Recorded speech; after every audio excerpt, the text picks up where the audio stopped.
kita akan memahami sebuah Natal, perayaan Natal yang berbeda dengan tahun-tahun sebelumnya. Saudara, biasanya kalau kita bikin acara Natal itu orang pun banyak. Tidak tahu nanti Natal berikut yang sekarang kita menuju ini orang banyak atau tidak. Tanggal 24 itu Natal jemaat. Kita akan bikin 2 kali. Tidak ada kue. Datang ya. Datanglah dalam kemuliaan surgawi. Karena kehancuran Yerusalem bisa saja terjadi, tapi kehancuran kemuliaan tidak akan pernah terjadi.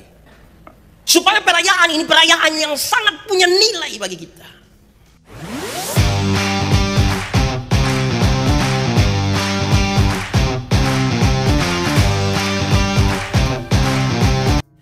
Bapak Ibu Saudara-saudara, tema yang ditetapkan oleh Majelis Sinode adalah kedatangan Anak Manusia dan berjaga-jagalah.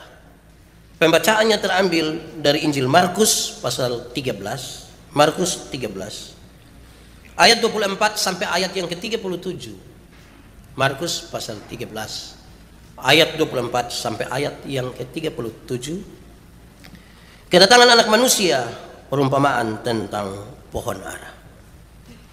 Tetapi pada masa itu, sesudah siksaan itu, matahari akan menjadi gelap dan bulan tidak bercahaya, dan bintang-bintang akan berjatuhan dari langit, dan kuasa-kuasa langit akan goncang. Pada waktu itu orang akan melihat Anak Manusia datang dalam awan-awan dengan segala kekuasaan dan kemuliaannya. Demikian juga jika kamu lihat hal-hal itu terjadi, ketahuilah bahwa waktunya sudah dekat. Sudah di ambang pintu.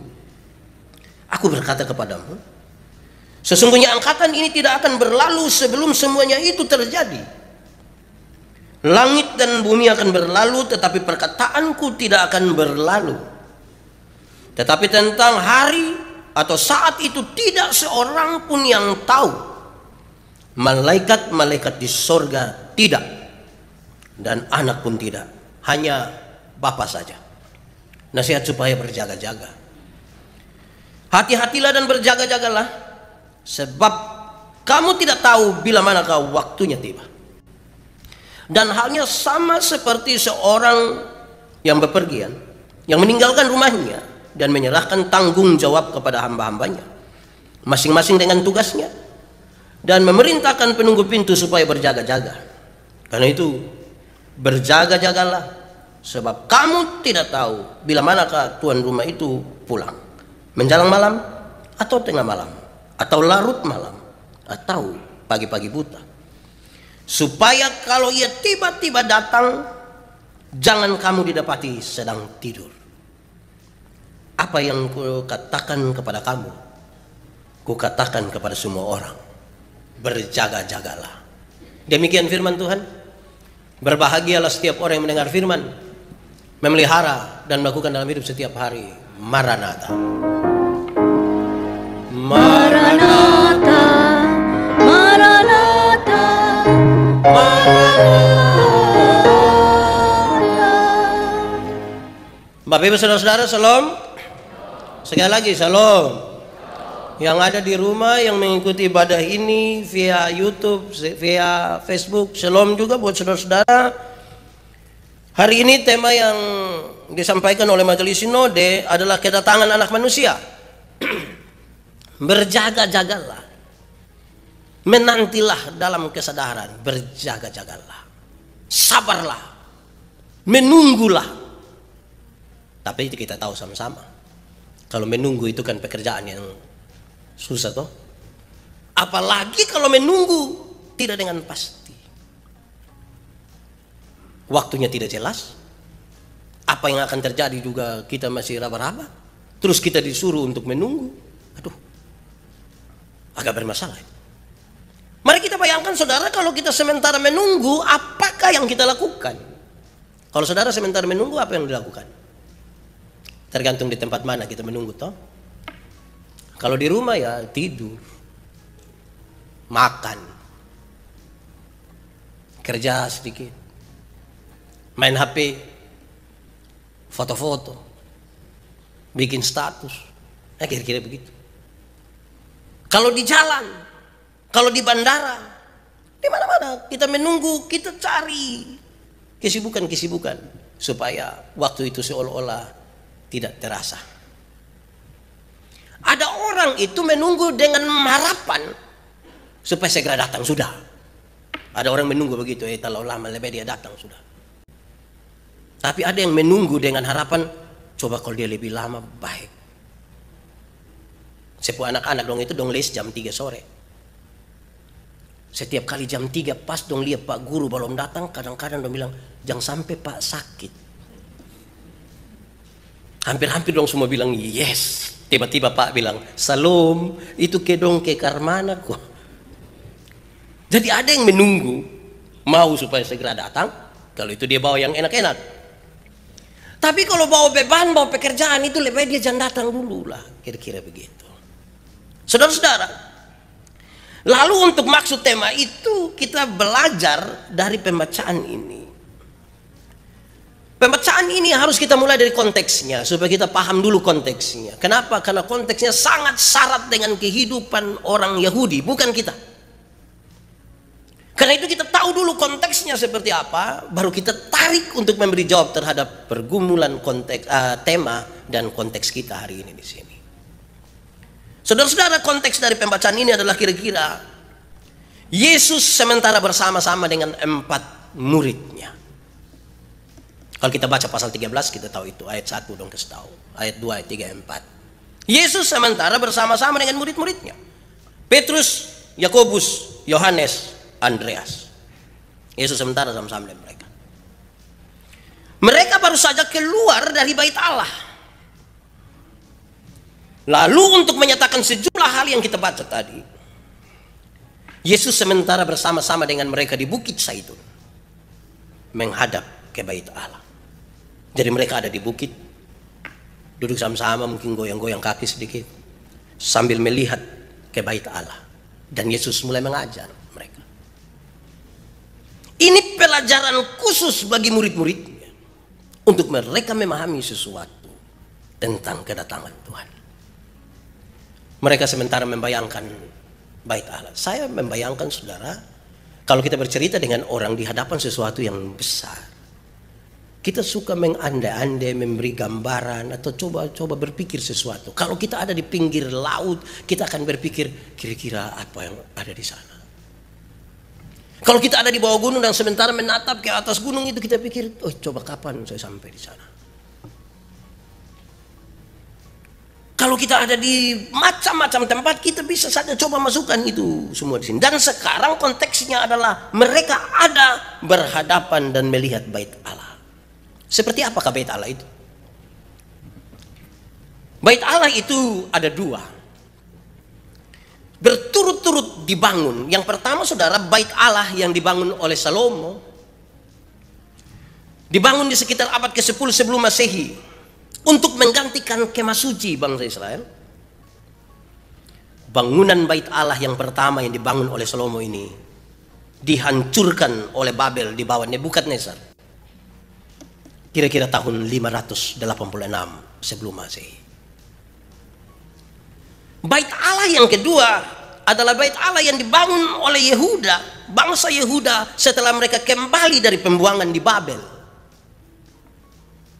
Sekitar tahun 536, dan dia selesai kira-kira tanggal 12 Maret 515. Lalu bait Allah di mana Yesus duduk di Bukit Zaitun dengan 4 muridnya melihat ke situ. Bait Allah yang mana? Yang seperti apa? Ini adalah bait Allah yang kedua, yang diperluas oleh Herodes. Dia merenovasi seluruh bukit bait Allah. Tercatat kira-kira begini. Bait Allah yang dibangun oleh Herodes Agung ini terjadi kira-kira tahun 19 sebelum Masehi. Bahkan setelah Yesus ada waktu itu, sesungguhnya bait Allah ini belum selesai dibangun. Bangunan tersebut dibangun di puncak Gunung Moria. Ketimbang mereka meratakan puncak gunung itu, maka mereka membangun sebuah landasan yang sangat luas dengan mendirikan tembok-tembok raksasa dan diperkuat oleh sejumlah tembok penyangga sehingga beban bangunan tersebut menjadi merata. Batu-batu yang dipakai sangat besar. Kira-kira panjang dari batu-batu itu 12 meter. Wih, batu ke 12 meter ini. Lebih dari kita punya kamar tidur. Batu 12 meter. Satu batu itu. Tingginya kira-kira 3,5 meter. Pohon Natal. Lebarnya kira-kira 5,5 meter. Kenapa sengaja secara detail saya bicara ini? Karena ini menunjukkan kekaguman tersendiri. Bayangkanlah ketika murid-murid ini duduk dengan Yesus dan melihat batu-batu besar yang ditata dengan sangat rapi ini. Kagum. Mereka berpikir, apalagi murid-murid ini nelayan, dia pasti pikir, bagaimana bisa bawa ini batu-batu besar begini ke sini? Kalau kita berpikir itu pada masa kini, kan waktu itu belum ada loader. Orang di niki-niki bilang oto solo. Belum ada. Bagaimana sekarang mereka mengerjakannya?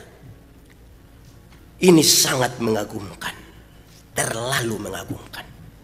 Membuat murid-muridnya itu heran. Duduk sambil lihat barang yang mengherankan. Wajah di luar bait Allah sangat mengejutkan. Mengejutkan hati dan mengejutkan mata. Kenapa? Karena tampilan luar dari bait Allah itu dilapisi emas yang sangat banyak. Emas yang sangat banyak.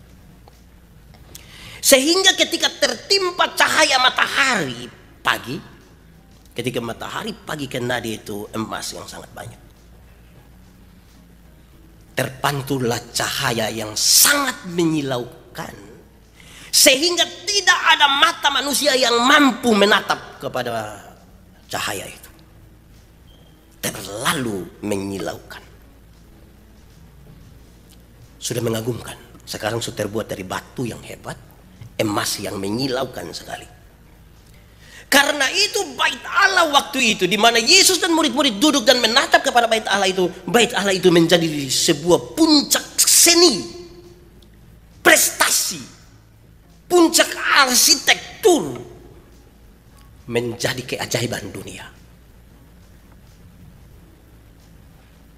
Ini simbol dari sebuah kesempurnaan.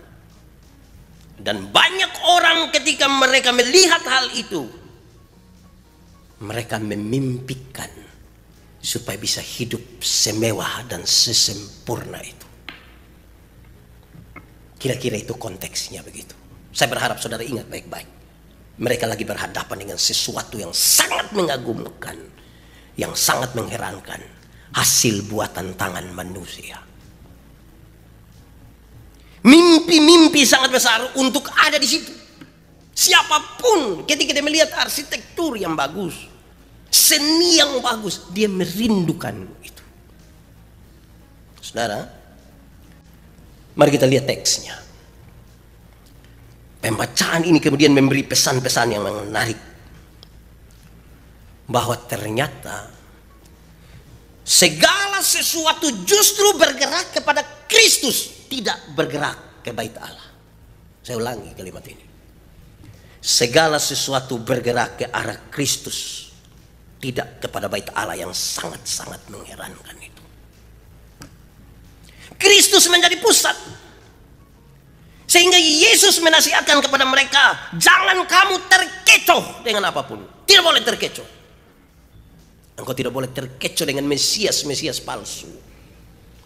Engkau tidak boleh terkecoh dengan tawaran-tawaran dunia, bahkan semegabaik Allah yang kamu lihat ini. Tidak boleh. Dan satu-satunya cara untuk engkau tidak terkecoh dan tidak tertipu adalah menjaga relasi kasih dengan Kristus, yang akan membuatmu aman dan tidak akan pernah terkecoh. Relasi kasih dengan Kristus yang akan membuat kita aman. Memahami dua hal itu Lalu mari kita lihat pesannya. Saudara, pembacaan ini menggambarkan bahwa kedatangan Kristus itu didahului dengan kehancuran kosmis. Kehancuran kosmis diceritakan dengan sangat baik.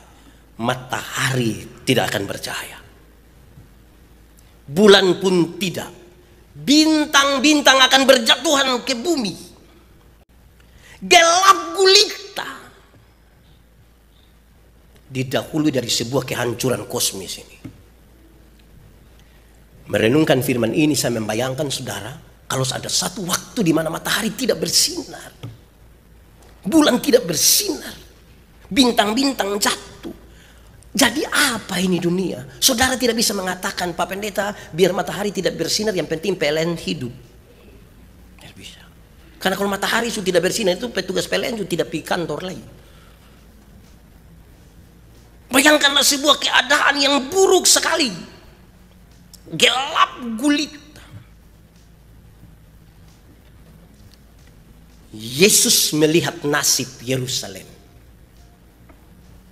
Pada saat banyak orang termasuk murid-murid tidak pernah membayangkan satu saat Yerusalem akan mengalami keadaan seperti itu. Yang mereka lihat pembangunan ini akan terus berjalan, bait ini akan tambah megah, tambah mewah, dan sangat tidak mungkin akan hancur. Tidak mungkin. Tuhan sementara mengarahkan murid-murid untuk sadar bahwa Yerusalem akan runtuh. Bait Allah yang megah yang sementara kamu lihat ini, satu saat satu batu tidak akan tersusun pada batu yang lain. Bagi pikiran banyak orang tidak mungkin, tapi ini yang Yesus katakan. Dengan sebuah pesan terakhir yang kuat, supaya semua orang sadar bahwa kekuasaan itu hanya ada pada Tuhan. Kuasa itu hanya ada pada Tuhan. Semua akan lenyap. Saudara, itu pesannya untuk kita sadar sekarang. Kita akan merayakan Natal. Dengan pesannya adalah kekuasaan Allah lebih tinggi dari segala sesuatu yang dibuat oleh manusia. Beberapa orang bilang ke saya, Pak Pendeta, kalau situasinya normal mereka bilang ke saya, Pak Pendeta, kenapa kok kita bikin perayaan Natal harus setelah Natal di gereja? Kan ini hanya perayaan. Masa kok tunggu tanggal 25 habis baru kita bikin? Saya bilang iya, tapi masa Adventus itu penting. Supaya kita memberi makna dulu apa yang kita nantikan dan nilai apa yang kita mau isi sekarang untuk merayakan Natal. Koma di situ kita tambahkan. Bahkan saudara akan bukan saja dalam sebuah kemewahan seperti bait Allah, tetapi oleh karena COVID ini kita mungkin akan merayakan Natal dengan tidak semeriah tahun-tahun sebelumnya. Sangat terbatas. Kue mungkin tidak ada. Tapi dengan sebuah percaya bahwa Tuhan berkuasa atas segala sesuatu. Marilah siap Natal kali ini tidak pada kuenya, tidak pada perayaannya, tapi pada kekuasaan Tuhan yang lebih besar dari kemuliaan bait Allah Yerusalem. Saudara lihat ini pohon Natal. Memberi pesan kuat sekali. Kita ada dalam situasi ini. COVID. Sarung tangan, masker. Virus di dalam. Dia tidak keluar ini. Cahaya kemuliaan tutup dia. Kita ada dalam masalah itu, saudara. Dengan pesan bahwa COVID ini mungkin membuat saudara punya penghasilan menurun. Usaha jadi berantakan. Saudara mungkin di PHK, mencari pekerjaan menjadi susah. Semua punya imbas karena COVID ini. Tapi dengan sebuah keyakinan bahwa kuasa Tuhan itu melampaui bukan saja kemewahan bait Allah Yerusalem, tetapi melampaui ketakutan dan kerusakan zaman hari ini. Itu nilainya. Kita akan masuk pada perayaan Natal ini. Saudara bayangkan, ini hal kan luar biasa. Sebagai pendeta, saya tetap akan pimpinan. Saya akan acara Natal mulai tanggal 1 Desember ini dan sampai tanggal 6 Januari. Tiap hari Natal saya juga pusing itu Natal. Tapi saya kira pesan yang kita lihat di sini, pesan Alkitab ini sangat kuat. Supaya kita hanya lihat pada kemuliaan itu. Karena apa? Bagian yang kedua dari pesan teks ini menarik. Kemuliaan Kristus itu nyata. Jadi setelah penghancuran kosmis ini, kehancuran kosmik ini, Yesus akan berdiri di awan-awan. Malaikat-malaikat itu datang di situ. Kemuliaan itu nyata sekali.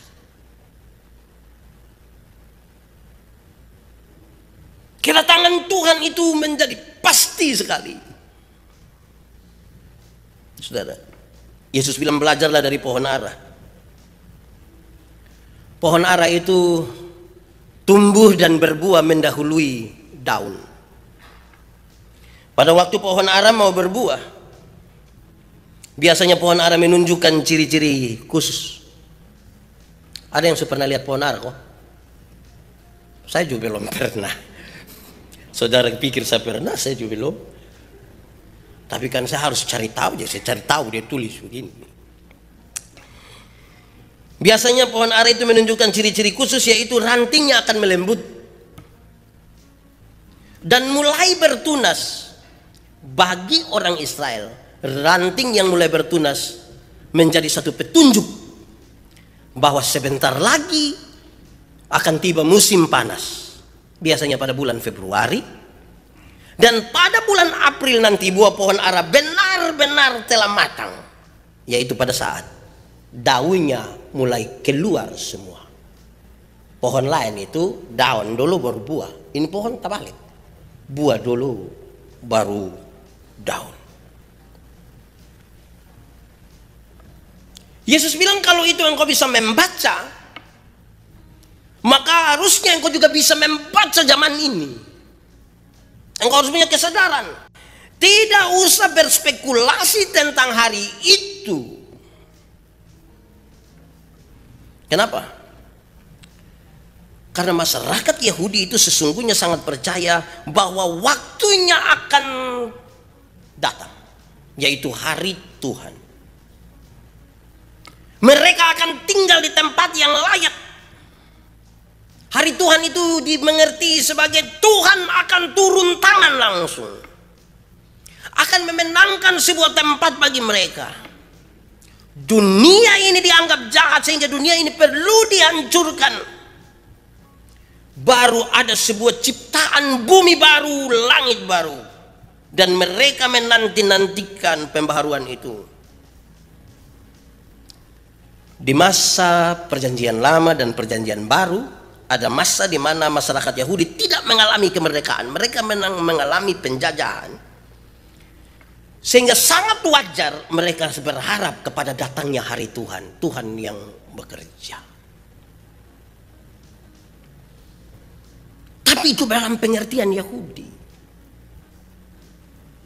Arti dari ranting yang melembut itu adalah orang-orang Yahudi nanti akan berkumpul bersama-sama di Palestina. Lalu kalau orang Yahudi berkumpul, saya yang orang Timur ini kumpul di mana?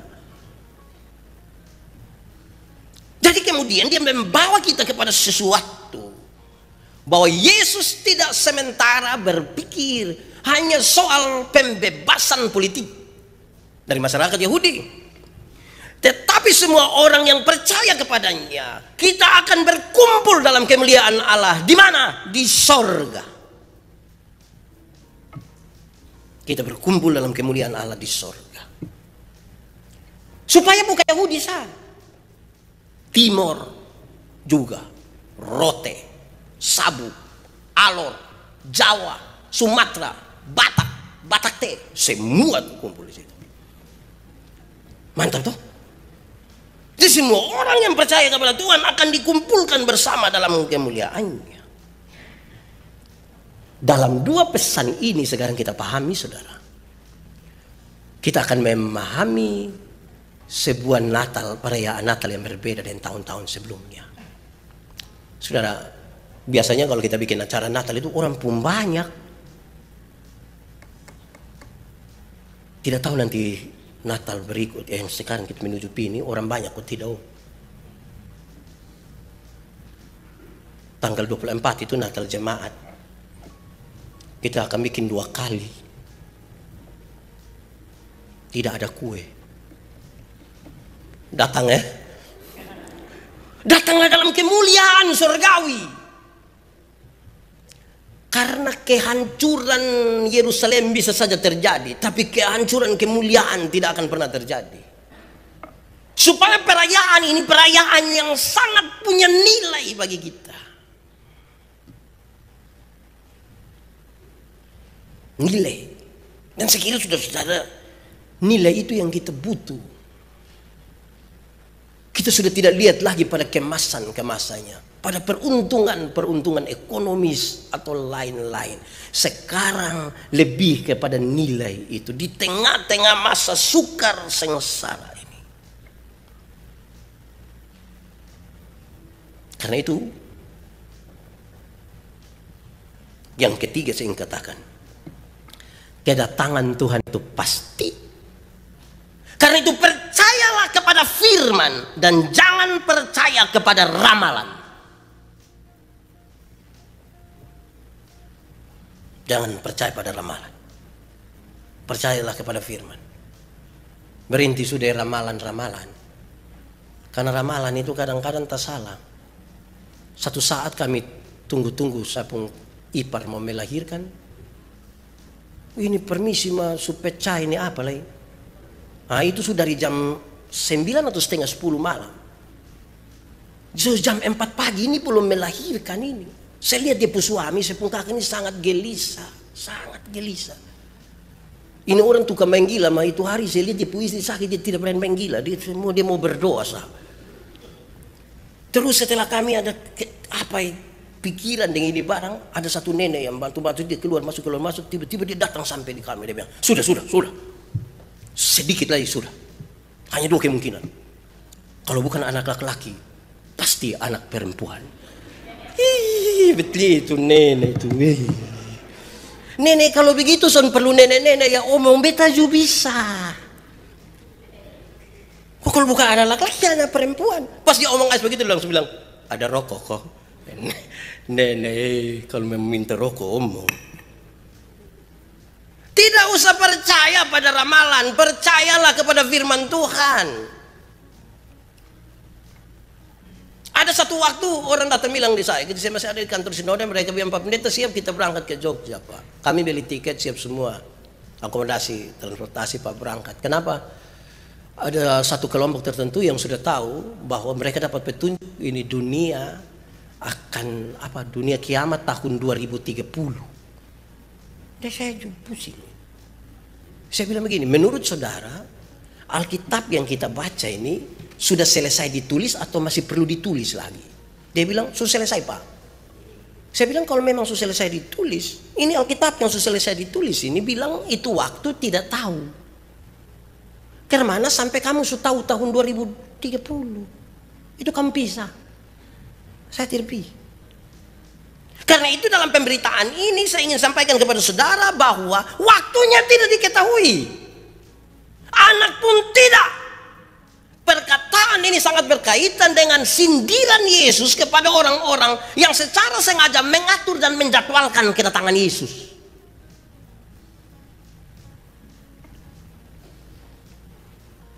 Tidak usah ikut seminar akhir zaman yang kasih tahu bilang nanti hari apa kok. Hanya kita pikiran sendiri.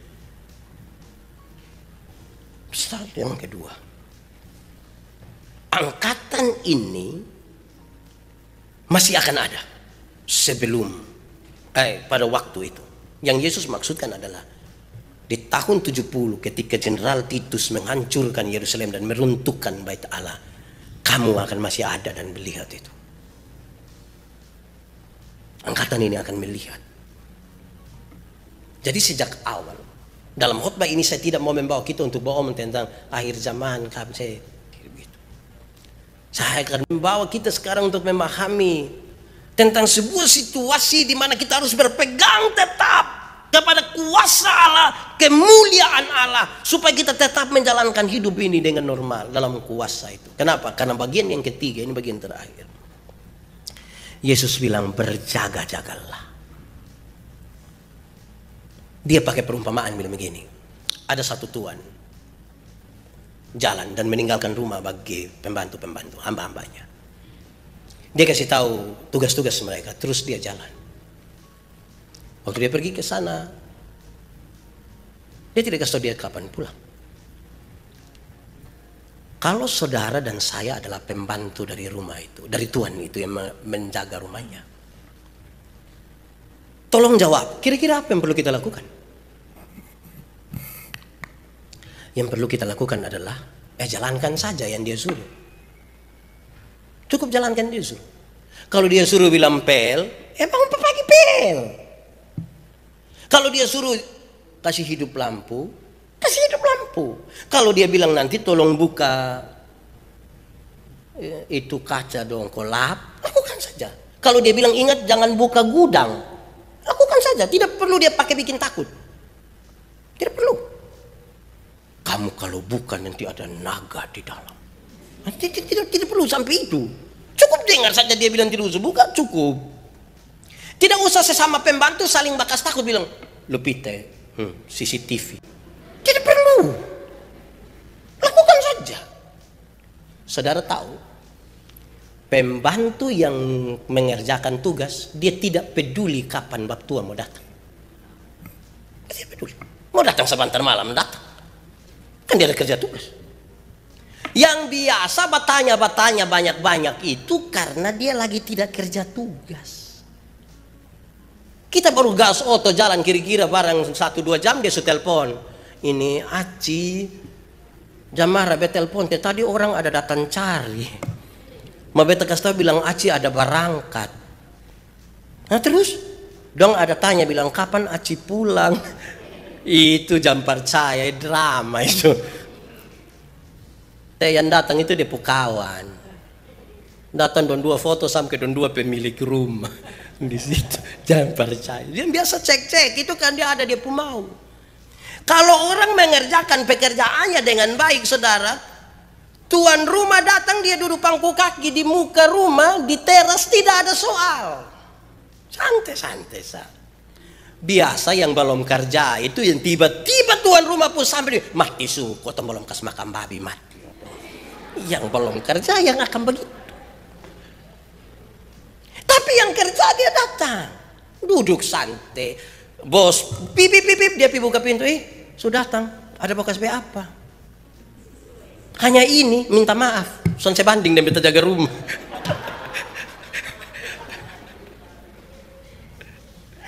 Orang yang bekerja menanti dengan sukacita. Yesus bilang jangan sampai didapatkan kamu sementara tidur. Tidur itu berarti masih hidup tapi tidak bikin apa-apa. Paling-paling dia honor saja di kehutanan. Dia kerja yang sensor punya itu.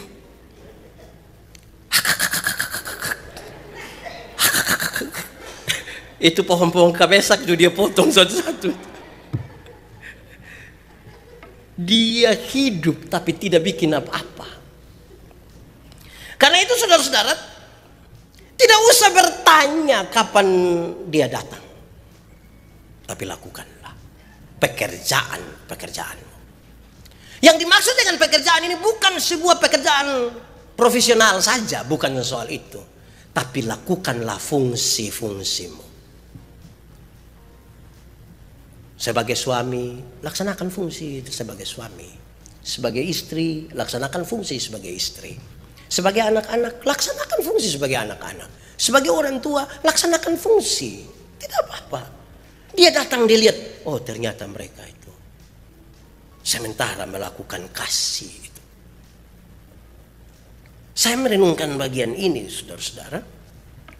Saya pikir-pikir kita ini dilematis sekali. Menunggu iya, tapi bab tua mau datang ke, saya mau tanya dulu, saudara mau Tuhan datang sudah? Itu kayak mau jawab kayak karena mana gua. Kayak rasa kayak aduh. Menanti iya. Kalau saya tidak mau bawa kepada akhir zaman, saya ingin katakan bahwa ketika Tuhan mau datang tuh dia tidak kompromi dengan kita. Dia mau datang, dia datang saja. Minimal pada kematian kita masing-masing dia datang. Dia tidak pakai kompromi, tidak pakai bertanya. Dia datang kalau mau ames apa dia ames. Dia tidak pakai tanya. Kok kita masih aduh Tuhan bisa sabar sedikit kok. Kenapa? Aduh anak-anak dong masih kecil ini. Baru dia pun bapak model begitu tuh. Bab tua lagi ada aduh ke berasa ke bab tua itu ada karmana kok. Dia tidak pakai begitu. Tuhan mau datang dia datang saja. Nah, ini poin menarik supaya pada waktu kita merayakan Natal nanti kita merayakan dalam penantian yang sesungguhnya supaya tiap-tiap orang melaksanakan apa yang perlu dia kerjakan, apa yang perlu dia kerjakan. Jangan kerja lain. Karena manusia ini dia pun cara dengan Tuhan Yesus beda. Manusia pun cara pesan waktu dia mau ke setengah rumah itu lain-lain. Saya pernah bilang pada saudara kita bapak-bapak, mama-mama ini kalau suruh anak dong kadang-kadang tidak pas. Sebenarnya kalau mau suruh anak belajar itu kan cukup bilang adik belajar Kan harus begitu. Kayak Yesus bilang nanti saya pulang. Ini kadang-kadang kita bukan bilang adik belajar, kita bilang lu jangan belajar Nanti anak tidak belajar baru kita marah setengah mati.